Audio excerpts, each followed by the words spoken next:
We're the Hebrew Israelites, and I'm out here through the spirit of Yahweh, Bahashem, Yahweh Shai, right?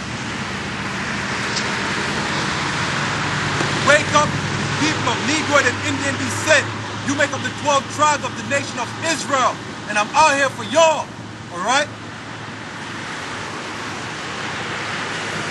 And to prophesy the downfall of America, which is known as Babylon the Great in the scriptures, is going to be destroyed in the Third World Nuclear War. Thus says the Lord, all right? Y'all people need to wake up. My people need to wake up to what's going on out here. Understand? You see all the uprising, right? All the propaganda going on to jump off this Third World War with Iran. Understand what I'm saying? We know we're right at the precipice, man. Understand? This whole place is about to shoot down the commode. It's been circling the drain now for a minute, and now it's about to shoot down the commode. Understand? My people, Israelites, y'all better get ready. Because I said the bullseye is on y'all heads. Right? The bullseye is on y'all.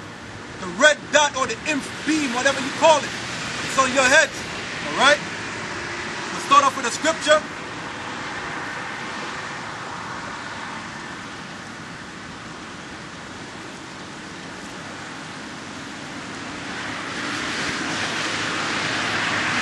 Second Corinthians 2. Verse 11 says, lest Satan should get an advantage of us, for we are not ignorant to Satan's devices.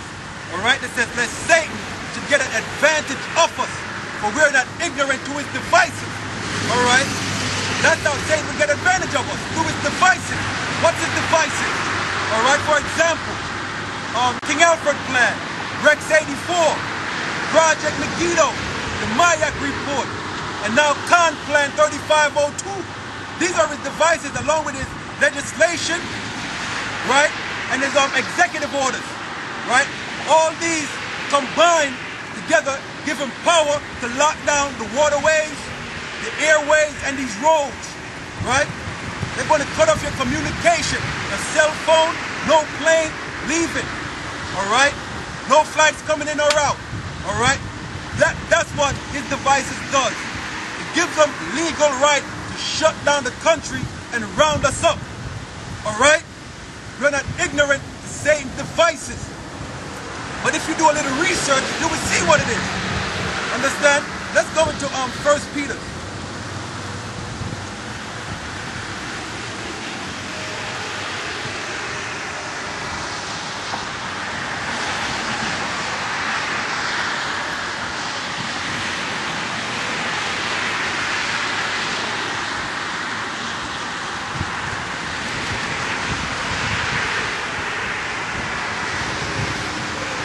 Alright? I just read we're not ignorant to Satan's devices. Let's go into 1 Peter. Be sober, be vigilant, because your adversary, the devil, as a roaring lion, walketh about seeking whom he may devour. Understand? Our adversary, the devil, is walking about as a roaring lion, seeking whom may devour. That's why you got to be sober and vigilant. Alright, let's go back into 2 Corinthians again. Let me read that over. Says, lest Satan should get an advantage of us, for we are not ignorant of his devices. See, we're not ignorant of his devices. Understand? As I mentioned before, the King Alfred Plan, Rex 84, Project Megiddo, Mayak Report, Khan Plan 3502, along with his legislation, right? And his executive orders. Understand? You got to know what's going on, man. It's time for my people to wake up. But like I'm speaking Spanish to y'all. Like I'm speaking Cantonese. Understand? Y'all ain't understanding what I'm saying. Understand? But y'all are going to find out. But you know what it is with my people? And this is what it is with y'all, right? Y'all don't believe nothing is happening until it hits y'all personally. Y'all don't believe it's happening until it hits you personally. Understand? And that's what it's going to take.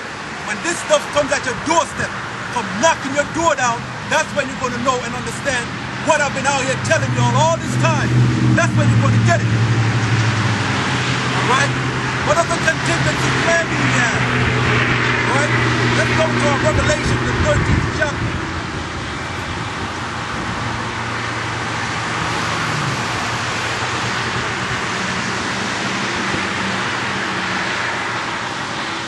All right, Revelation 13 and 16. This is another one of Satan's devices.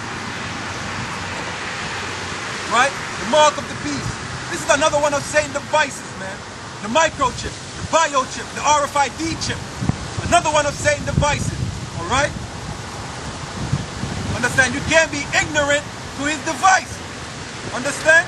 Ain't this a device? Huh?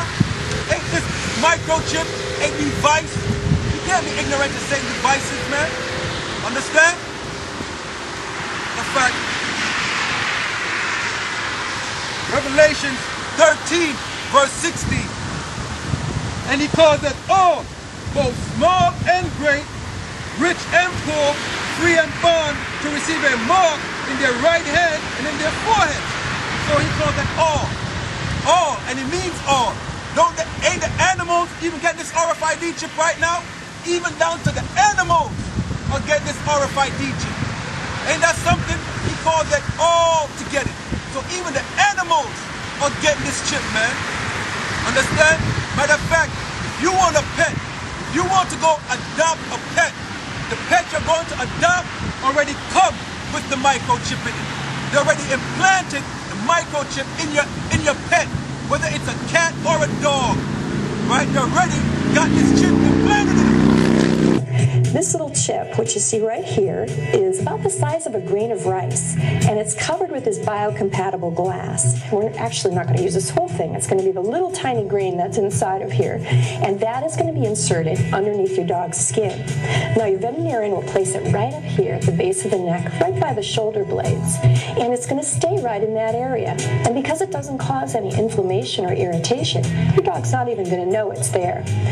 If your dog gets lost or stolen, the rescue agency can use one of these universal scanners, and that scanner will be placed over the top of the microchip, and a computerized number will come up on the screen.